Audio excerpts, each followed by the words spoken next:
So I'm currently standing in what is both the family bathroom and the ensuite space. We're going to relocate the bathroom to the other side. So this will actually be taken up as the ensuite. So we're going to put a nice big wall through here, retain this window, then be a shower with a nice little aspect when we're done. And we're going to do some curved walls in here to maximise the space, reconfigure the ceiling and floor level heights. So the ensuite is one of my favourite rooms in this house. The curved walls is a huge feature. It creates a sense of elegance, a sense of softness, which you wouldn't get out of a regular right angle wall. It actually makes the space feel bigger than what it is and draws you in. Retaining the window in its existing location actually determined the shape of the ensuite, where we located the bathroom, and how we positioned the kitchen, living and dining.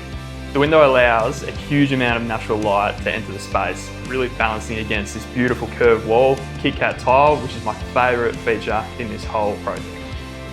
Moving on to the family bathroom, you can see the colour palette is very similar to what we've rolled out in the kitchen and the ensuite. Cohesion was key, so it was imperative that this space was nice, neutral and bright. Being a family bathroom, functionality was equally as important. We need to have all the key factors of a bathroom, that being a bath, a large open shower, a toilet and a vanity.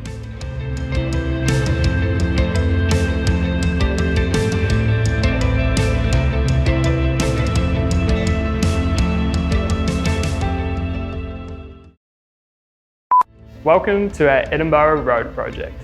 Street, oh my God, it is street. How long have I been working on this one for? Literally a year and a half. Can we delete that?